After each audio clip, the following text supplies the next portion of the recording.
the former president of Nigeria, Ebele Goodluck Jonathan, just exposed the real status of this our country, Nigeria. Many people have been wondering why things are going the way they are going, or why this thing is happening like this, why this is happening like this. There's a reason for that. And this man, Ebele Jonathan, has just explained everything in detail. This country, Nigeria, is about to divide. That's the real fact. Things are going on that many people don't know. Well, I don't want to talk more on that, but just play the video so they can hear from the horse's mouth.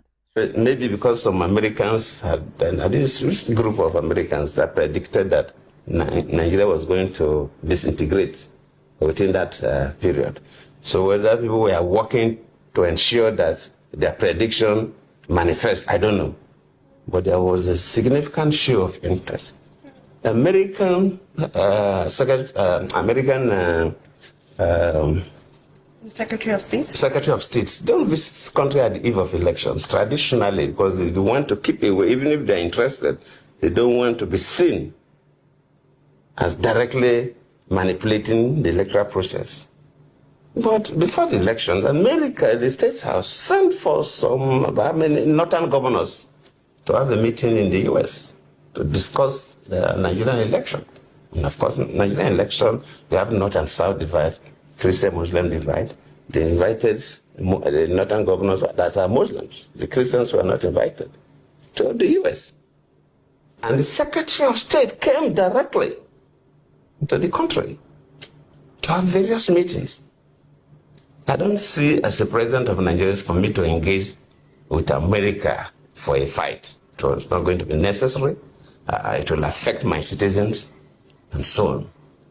So, but we saw the significant external interest, and you saw what was happening in the country. I wouldn't want to go further than this. Maybe when I publish my biography, I'll go a little more than this. There are certain things that were happening. So, of course, you will know the results long time before it will be announced, even before it will be brought to the center for that you already know.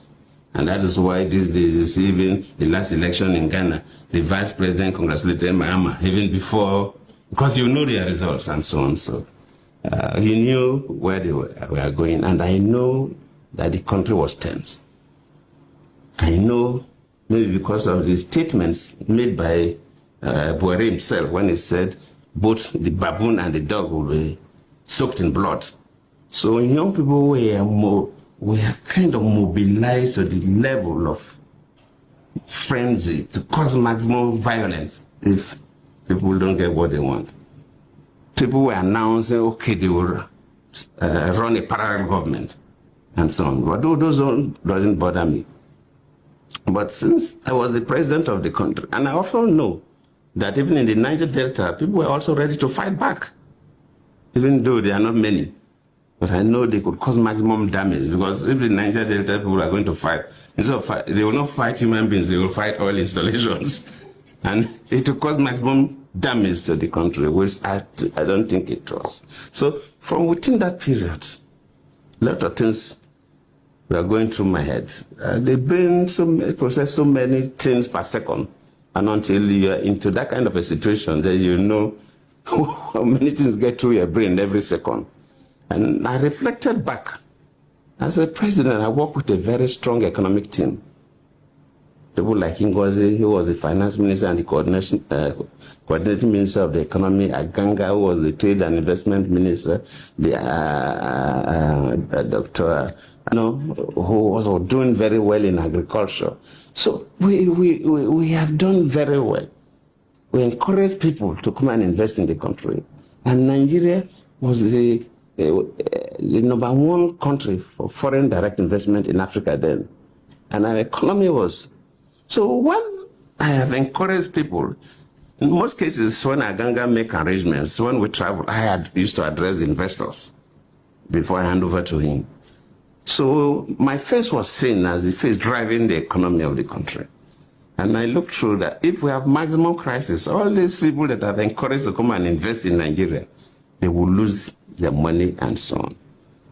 Besides the fact that people will die.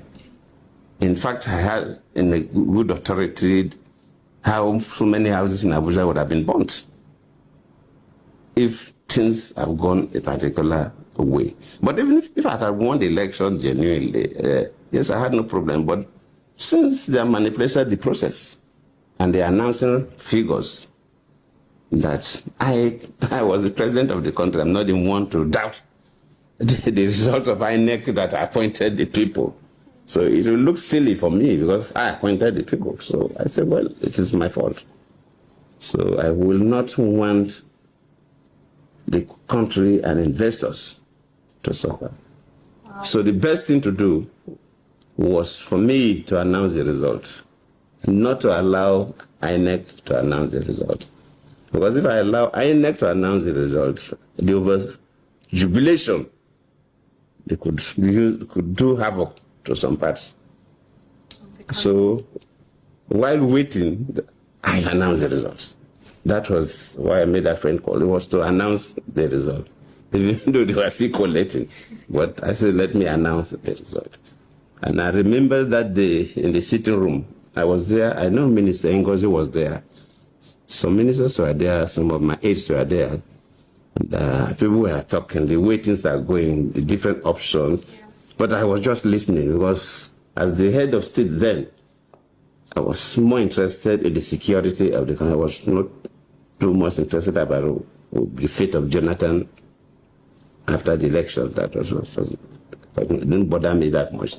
But how will Nigeria still be peaceful until the next government take over?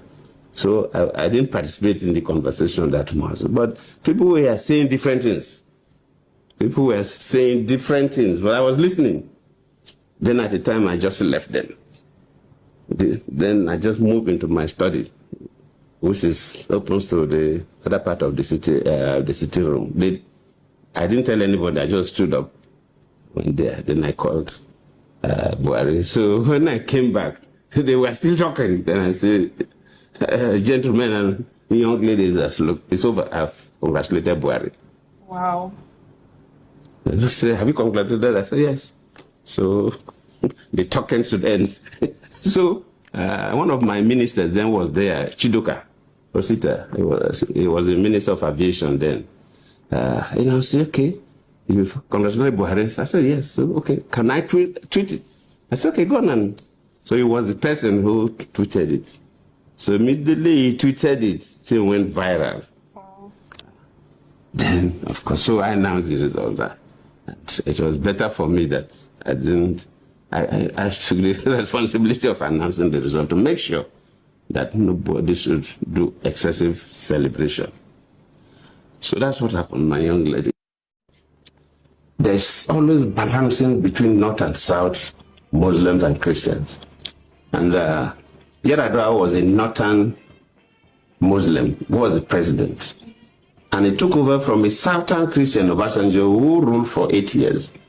So definitely the Northern Muslims wanted Yar'Adua to at least do 8 years before he could come back to the South for another, probably a Christian, to take over. But well, the health issue came up, and it was the problem. And that is why even to allow me to act was an issue. When Yar'Adua was going for the medical checkup, actually a letter was written.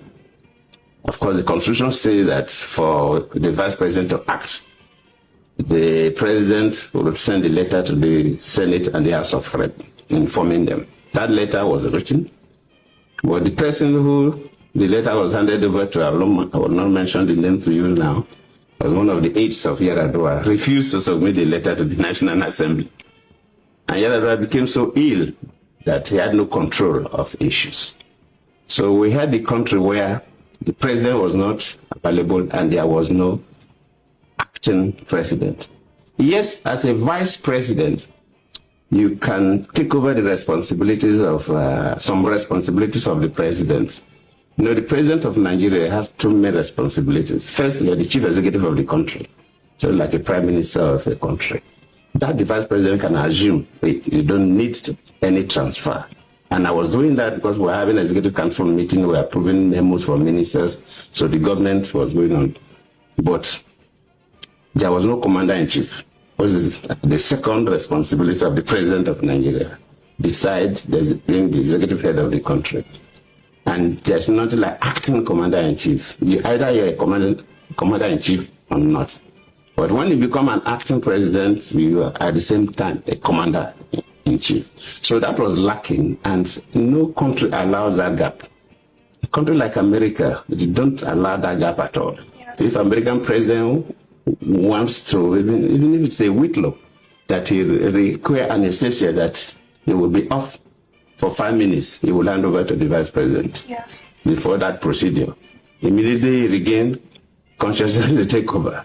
But we stayed for some time. And that led to what they call the doctrine of necessity. When the National Assembly felt that the country was in a situation where it was not expected, they now have to initiate this doctrine of necessity, and they now made me to act as a president without the letter from Eradua. So the country was tense. And under this North-South divide, Christian-Muslim divide, it was really tense. And every day I was hearing about coup. I remember one day, I will not mention the names of some of my friends, came to look, Vice President, that time I was not even acting. They have not even moved the doctrine of necessity. I was still the vice president. No, you don't have to sleep here. You have to come and sleep in my guest house, and so on. I said, no, I will stay in the State House. If anybody wants to kill me, it's better you kill me in the State House, so the Nigerians will know that they assassinated me in the State House. They know I have not committed any offense. If I decided to go and stay in a guest house, and wherever I'm going, scared people would know. And if people go and kill me